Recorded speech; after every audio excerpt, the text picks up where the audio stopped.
Welcome to your SST class. Students, in our last video session, I discussed with you about our Indian Parliament. I told you about the two houses of the Parliament, about their qualification of the members, about the composition, about the term of the house, about the presiding officer, and also I discussed some part from the powers and functions of the Rajya Sabha and the Lok Sabha. Now, last day I discussed already about these two power, that is legislative power and financial power of both the houses. Now, today I shall begin from the executive power. Now see children, actually what happens in case of an Indian Parliament, things are a bit tricky. The member of the legislature, they themselves are the members of the executive. Okay, the members of the legislature, they themselves are the members of the executive. Or in other words, you can also say that Prime Minister and his Council of Ministers, they themselves are the member of legislature. Okay, they themselves are the members of Lok Sabha. But on the other hand, if we talk about controlling the executive, the legislature plays a very vital role in controlling the executive. Okay, the legislature may ask questions to the executive about their policies and about their functions. Okay, and in case the executive fails to satisfy the legislature with their answer, then what happens? The legislature may pass a vote of no confidence motion against the executive. And if a vote of no confidence motion is passed against the executive, then the Prime Minister along with his entire Council of Ministers has to resign. Okay, so in this way the legislature, they controls the executive, and on the other hand I already told you that the member of the executive, that is Prime Minister and his Council of Ministers, they themselves are the members of legislature. Okay, so this we are done with the executive power of the Parliament. Next we will move on to the constitutional power of the Parliament. Okay, actually, do you know children, our Indian constitution is partly rigid and partly flexible. What do you mean by partly rigid and partly flexible? Certain laws are there which can be changed very easily, whereas certain laws are there which cannot be changed so easily. So in that case, what happened?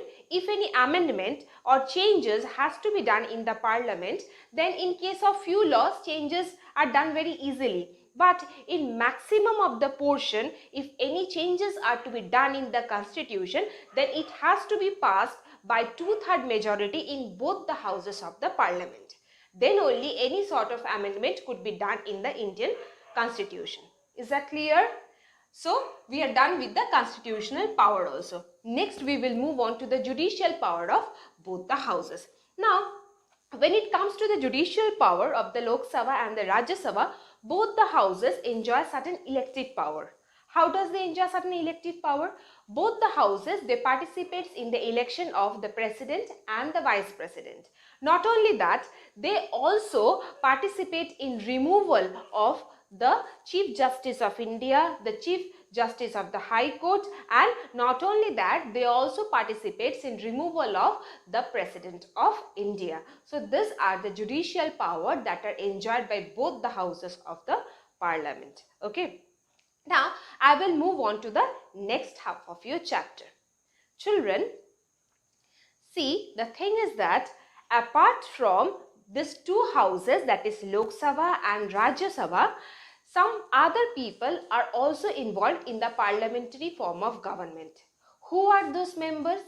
Last day, I guess you remember, I told you that as you have several organs in your body which performs different functions individually, similarly, our government also has 3 organs. Now, the 3 organs of the government are the legislature, executive and the judiciary. Okay, so apart from the legislature, that is apart from these 2 houses of the Parliament, the other members of the parliamentary form of government are the executives also.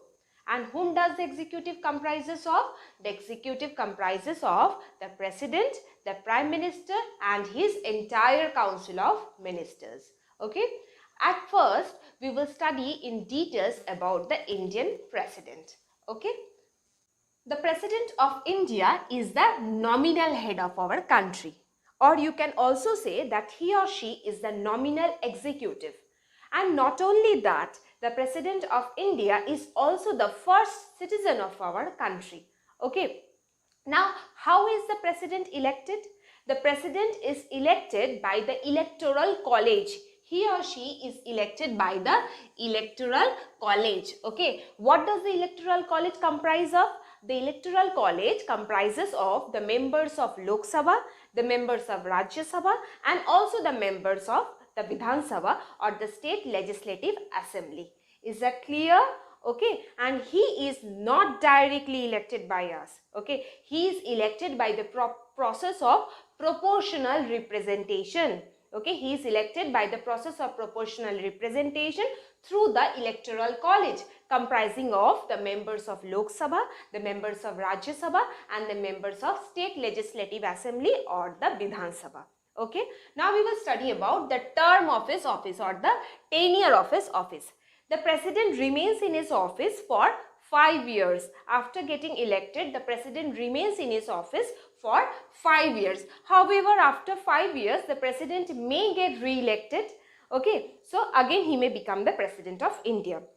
But before that 5 years, before the completion of that 5 years, it may happen that the office of President may fall vacant. Okay, but under certain conditions only the office of the President may fall vacant. In case the President dies an uncertain death, then his office might fall vacant. Okay, and if he is removed, okay, for after being found guilty of some offense, if the President is removed from his office, then also his office might fall vacant. Okay, and if the President resigns from his position, then also his place or his office might fall vacant. Okay, so before the completion of 5 years, this incident may happen. Okay, but after the completion of 5 years, the President can get re-elected for becoming the President of India again. Okay, now we will move on to the removal or the process of removal of the President. The President is removed from his office by the process of impeachment. He or she is removed from his office by the process of impeachment. Okay, impeachment is a very long process, children.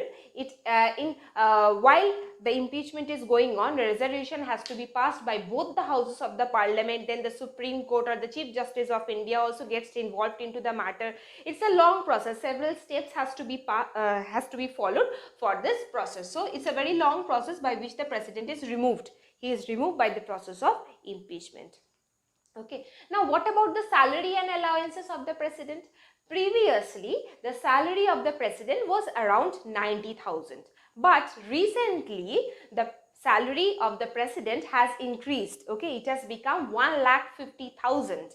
Okay, and all this salary is charged from the Consolidated Fund of India. From where is it charged? It is charged from the Consolidated Fund of India. Okay. Now, we will study about the powers and functions that are enjoyed by the President till he remains in his office. Okay. At first, we will discuss about the legislative power of the President. Okay. So, after the Parliament gets elected, the President, he summons the Parliament twice in a year. Okay. This is the first legislative power that is enjoyed by the President. Okay, what is the second legislative power that is enjoyed by the President? He has the power to dissolve the Lok Sabha. In case of an emergency, the President has the power to dissolve the Lok Sabha. And a bill also has to go through a President before becoming an act. Okay, after a bill is passed by both the houses of the Parliament, the bill goes to the President and it becomes an act only after the President gives his signature or assent. Now, apart from this three legislative power, another very important power that is enjoyed by the President is issuing of ordinance. Okay, what are ordinances? Ordinances are temporary laws that are passed by the President when the Parliament is not in session. Okay, and this usually happens in case of national emergency. Whenever your country is at the stake of war, during that time the Parliament usually gets dissolved and the President runs the country by passing or by issuing ordinances or temporary laws. And the validity of those ordinances are just 6 months. Okay, not more than that. Okay, now we will study about the executive power of the President. Now, as I told you when I began with the president, I told you that the president is the nominal executive. He is also the head of the executive. Okay, so what is the major task or what is the major executive power of the president? The first and foremost executive task of the president is to appoint the prime minister. Okay, from among the ruling party in the Lok Sabha, the president appoints the prime minister, and after consultation with the prime minister, the president also appoints his council of ministers. Okay, and the second duty of the president is to allocate portfolios to the council of ministers. But whatever task the president does, okay, being an executive, everything is being done by the president after consulting with the prime minister of your country. Okay, without consultation with the prime minister, the president never does any work. Okay, so these are the executive power and these are the legislative powers of the president. Next day, in my next video, I am going to discuss with you some other powers of the president, and I will move on to the other part of the chapter. Till then, have a good day.